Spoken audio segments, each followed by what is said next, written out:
Station, this is Houston. Are you ready for the event? Houston Station, ready for the event.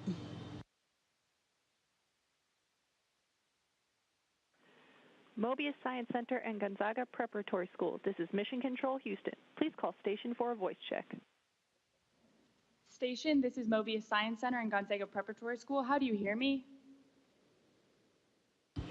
I have you loud and clear, and I'm very excited to hear from you. Welcome to Space Station.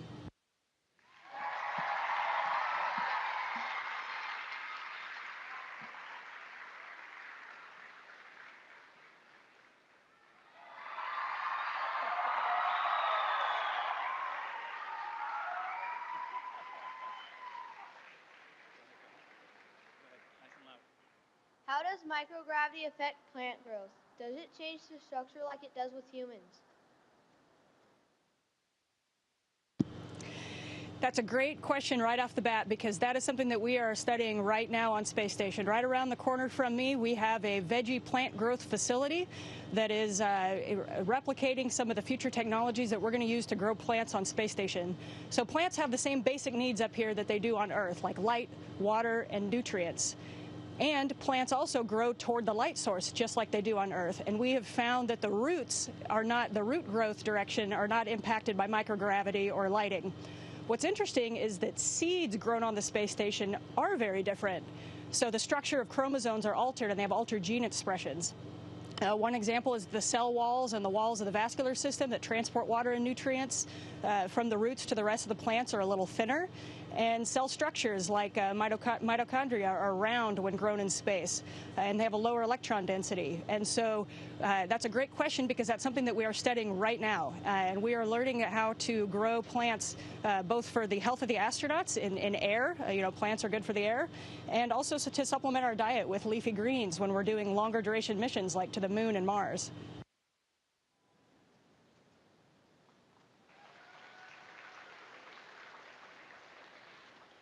What is the biggest struggle or hardest task to do while in space?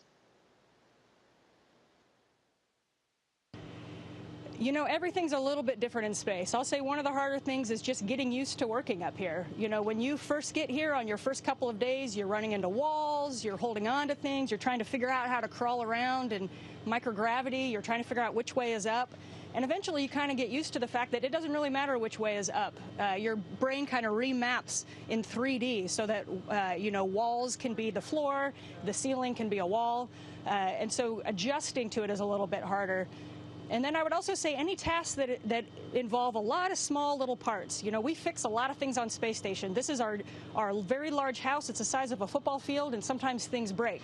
And sometimes things break in ways that we weren't expecting. And so we have to do maintenance. And maybe we have, 10 small screws that are going to come out, and they would just float away. And so figuring out how to manage all of your tools and all of the screws and washers and everything that you're using to fix something, that can be challenging and sometimes frustrating. Do you age the same way in space as on Earth?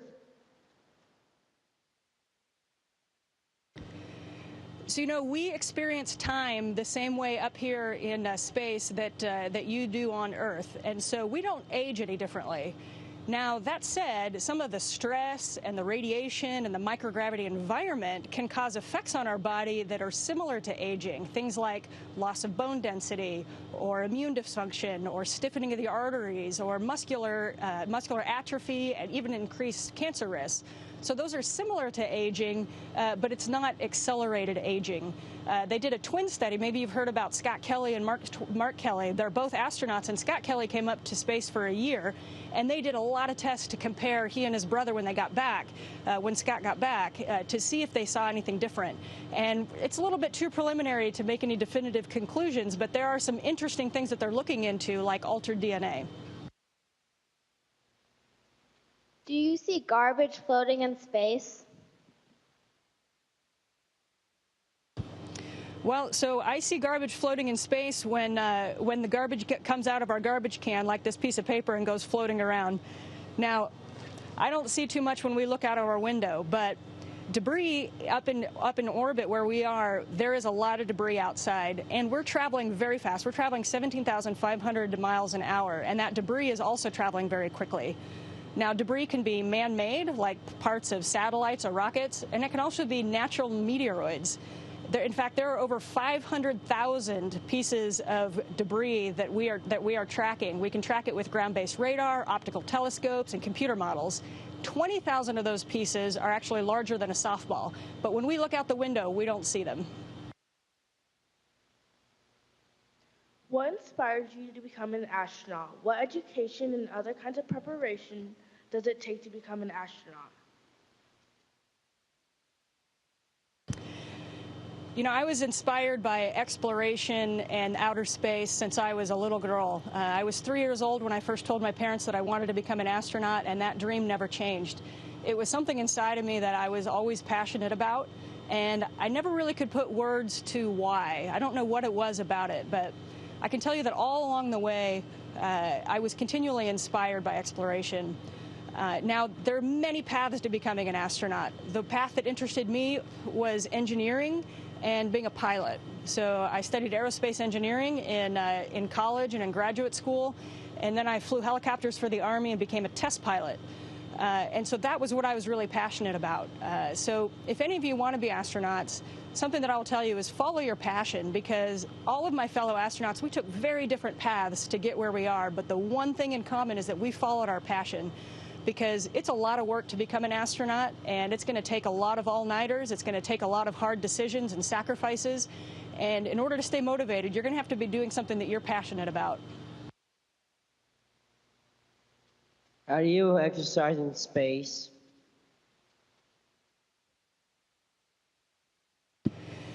So exercise in space is really important. It's important not only so for our mood, just to morale of the crew, but also because our body is constantly subject to microgravity, which is similar to what happens to your body if you were on bed rest at all times. So we are not walking around, we're not using our calf muscles and our quads every single day as you're walking. So it is very important that we exercise. In fact, we exercise, hello Nick, we exercise every single day for between an hour and 2 hours. And we have 3 different exercise machines here on station. We have a stationary bicycle.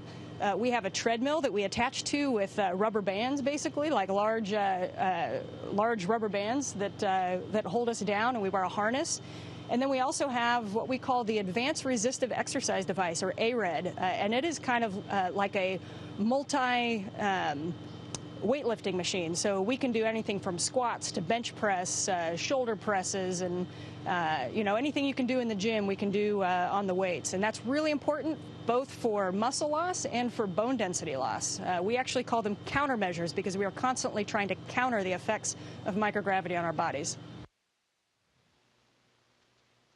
Does the space station ever hit objects when it is in space? You know, with over 500,000 pieces of tracked debris up here on space, and in a similar orbit to where we are, and with many, many more that we don't track, we are hit by debris actually quite frequently. Usually the size is less than about a centimeter. And that collision is actually about the speed of sound. And so the hole or the dent that it causes on our space station is the size of that debris because it's hit so fast. Now, that said, any larger pieces of debris, the tracked ones that I talked to you about, we actually maneuver out of the way of that debris. So we have folks on the ground that are constantly tracking us. The Air Force helps us with that, and folks in Mission Control help us with that. And they will actually boost the space station in order to avoid hitting debris. How do you prepare your body for microgravity? You know, coming to space, there's no perfect way to replicate what we're going to do up here, but it's really, really important to be fit as possible before we come up to space. You want a strong heart, strong lungs, strong bones, strong muscles, and so we do a lot of working out in the gym, and that's both cardiovascular and strength. We want to be at the height of our fitness when we come up here, because this environment can be very hard on your body. And not only are we in microgravity and not using our bones and muscles, but we're also getting hit by radiation. And so we want our immune systems to be as strong as possible so that we can survive and thrive in an environment as harsh as this on our bodies. How do spacecrafts get fuel when they're in space for a long period of time? Yeah, that's a great question, because my mission is 204 days, and so we flew our Soyuz vehicle from Kazakhstan up here last December, and we're going to fly home in June. So for that vehicle, when we launch and land in the same vehicle, they planned the fuel to incorporate our entire mission, so we brought enough fuel with us. Now, the space station itself, we have kind of an interesting system. I told you about how we can move out of the way of orbital debris. What we actually do is when we have cargo resupply vehicles coming up to the space station, they bring extra fuel with them, and when we need to boost the space station, our first choice is to use fuel that those cargo vehicles brought with them. So, for instance, we use the Russian Progress vehicles that are docked to the bottom of space station. We use their thrusters and their fuel. And in mission planning, the planners on Earth plan for enough fuel in order to be able to do that. What do you hope to see and learn about space in your future as an astronaut?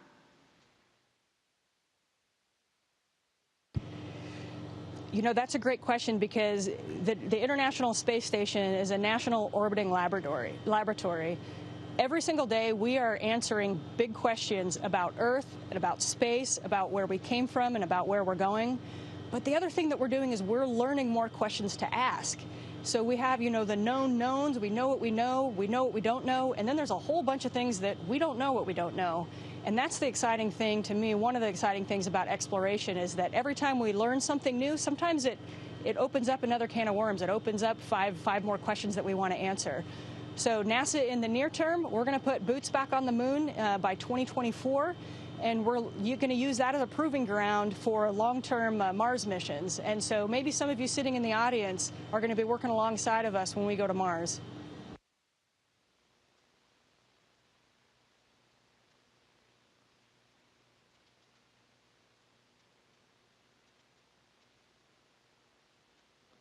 Did you feel any differences as the layers of the atmosphere changed as you traveled to the space station? Yeah, that's a fun question, because I love talking about the launch, because it was one of the most exciting days in my life, for sure. The space station is about 250 miles off of Earth, and so that's not very far, actually. That's the distance if you guys got in your car and drove to Seattle this afternoon. That's how far away from the surface of the Earth we are. Now, when we got in our Soyuz vehicle in Kazakhstan on the surface of the Earth, it only took us about 9 minutes to get all the way to space. So the biggest thing that we felt was acceleration. Now, some of you have been in an airplane when it's taking off, or even in a car when somebody pushes the gas pretty quickly and you kind of get that, get pinned back in the back of your seat, or maybe like a roller coaster. And that's what it felt like. This vehicle was accelerating like an airplane takes off, but that acceleration went over a whole period of 9 minutes in 3 different stages of the rocket. And so we didn't really feel the layers of the atmosphere, because the overwhelming sensation in our bodies was actually getting pinned to our seats as our rocket was accelerating. And the third stage, and rockets use staging, so part of the rocket burns all the fuel and then drops off, then a second engine lights up, drops off. And we were in our third stage. That's when we were already in orbit, and we were accelerating to 17,500 miles an hour to go catch the space station. And that was like a really shaky roller coaster.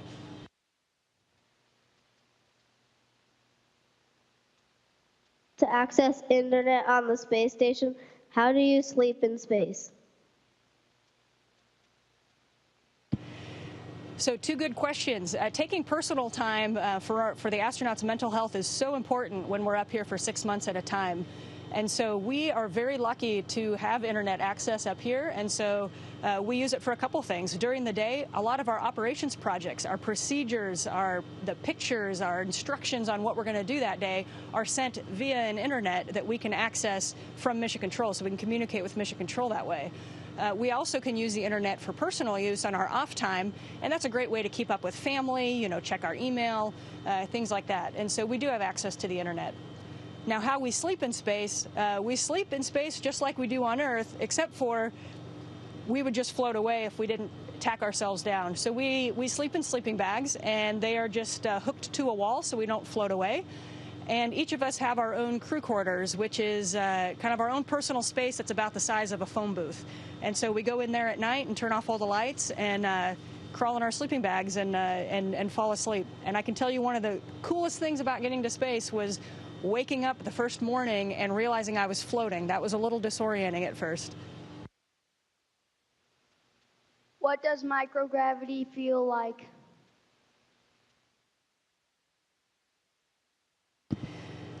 Microgravity, the first time that I was weightless, something that I realized was it was the first time I felt nothing on my whole body.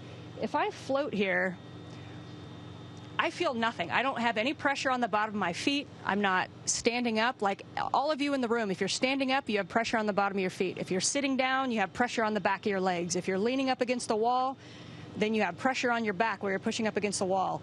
And all I can say is when you're floating, I feel nothing from head to toe, and that was one of the most poignant memories I have. The first time I floated it was the first time in my life that I had no sensation, external sensation on my body from head to foot.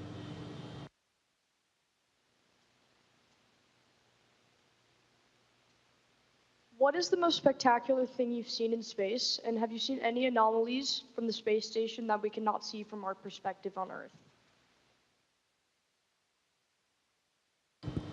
Yeah, two great questions. One of my favorite things to watch out the window is actually moonsets and moonrises. You know, the moon from here, it's like it jumps off the Earth. You can almost see it moving up in the sky, and it's like watching a moonrise or a moonset on fast forward. And it's just so beautiful to watch the curvature of the Earth and the moon just skipping off and coming up into the sky. That's definitely one of my favorite things. Now, as far as what looks different from here is just the perspective that we have. You know, we saw a very large tropical storm a couple months ago, and the perspective that I really got was, wow, this is a very, very large weather pattern that is affecting a very large portion of the Earth.